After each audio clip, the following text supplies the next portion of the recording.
Hello everyone, my name is Abigail Sandrigo. In this presentation, our team wants to share with you the human skeleton system. The human skeleton system is a complex and organized structure made up of 206 bones. These solid bony frames protect soft organs. It is resistant to support the human body, and then it's flexible. Now, let's cover the functions of bones and how they relate to human fossils. The first function of bones is to give structural support to the body.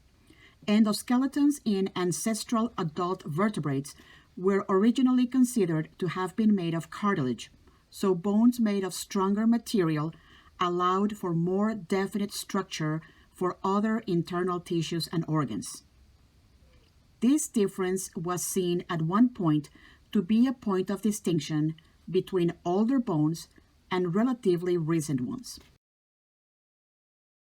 The second function of bones is to protect vital organs. The development of bones, such as ribs, allowed for the body to not worry about harm to organs such as the heart and the brain, and instead led to the development of the effective length of limb bones, which can differentiate primate species like humans from those such as marmosets. The third function of bones is to provide an environment for the production of red blood cells.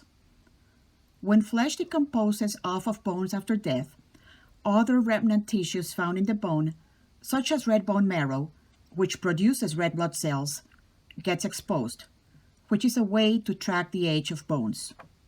The fourth function of bones is to store minerals like calcium.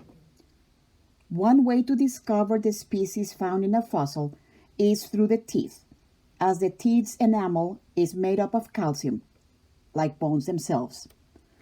The enamel found in mammals is the hardest and most resistant material in the body. Because dental form corresponds to function, teeth, even in a state of disrepair, can be used to distinguish different species.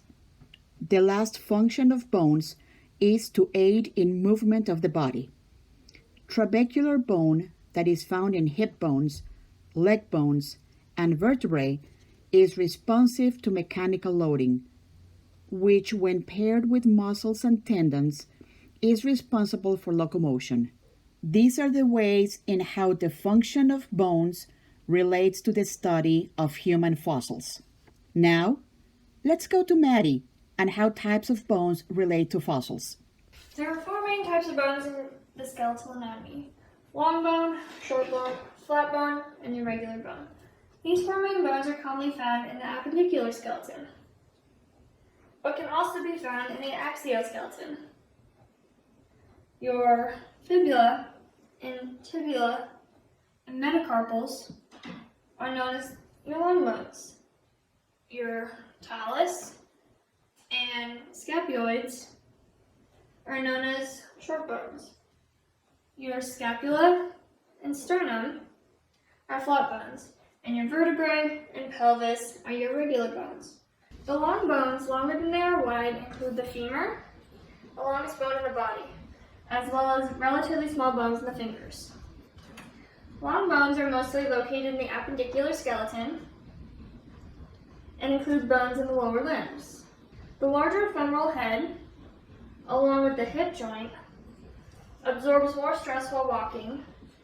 The femur, along with the knee joint, is angled towards the middle line of the hip to help with balance. The tibula's placement is almost directly parallel with the center of gravity, which also plays a role in bipedalism.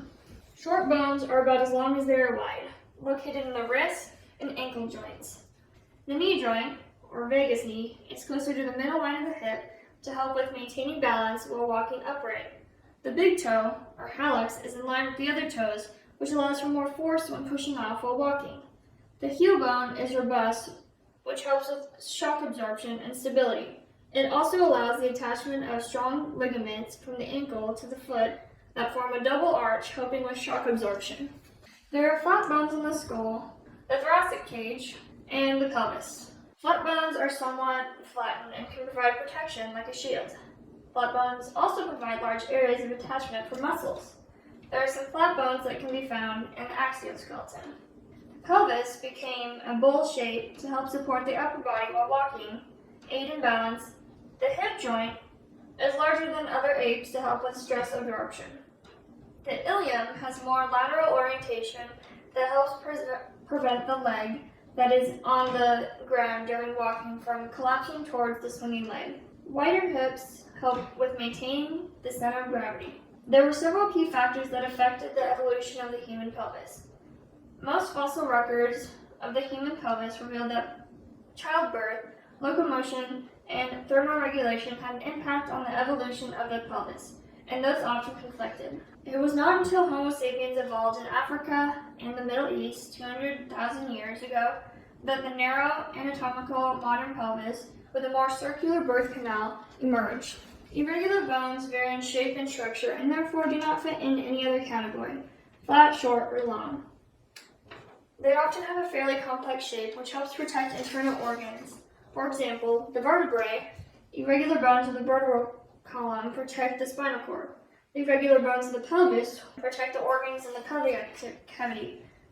Changes in the lower half of the pelvis affect the anterior, posterior, and transverse diameters of the birth canal, as well as the attachment sites for the ligaments that connect the ischium and sacrum, and for the hamstrings and adductor muscles. Because the human thigh is relatively long, this means that the insertion site for the hamstrings is pulled further away from the origin. These are just the four main bone types in our skeletal anatomy. Now I'm going to hand things off to Abigail with types of bone cells and how they relate to fossils. As you see in this picture, we're going to learn about four major cells that we have in the bones. We have osteogenic cell. The stem cell developed into osteoblast. Osteoblast is immature bone cell that secrete organic component of matrix. Also, we have the cell called osteocyte that maintain the bone matrix and live in the space called lacunar. Osteoclast, multinucleate cell that secrete acid and enzyme to dissolve bone matrix. The osteoblast and the osteoclast is a bone cell which work in the formation, resorption, and remodeling of the cell that make up bone tissue. The bones are continually breaking down and repeatedly building themselves, called the bone cycle by cell division. So now we're going to see where they are. They are in the osteum, the basic structure unit in the bones. The central canal is called the osteogenic canal. The osteogenic canal is surrounded by lamellae. Thus, are tubes found with the osteum. The compact bone tissue surround the central canal. The bone lamellae are arranging concentrically to each other, forming the characteristic structure of cortical bone tissue. In this picture, we want to see the lacunar. It is the empty hole, the space where is located the osteocyte.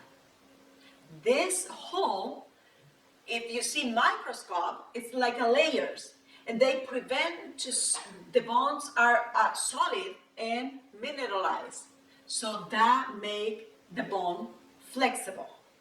Although scientific studies are continually making observation and devising experiments to study evolution and progress, much of the evidence for evolution comes from the fossil record. To the end of this presentation, we're going to finish with this question. What can be determined with the skeletal system? The bones can tell us age. We can determine sex, behavior, height, evolution, and ancestry background, type of locomotor pattern, activity, disease, diet, because we can see with the teeth. This is all for this presentation, and thank you.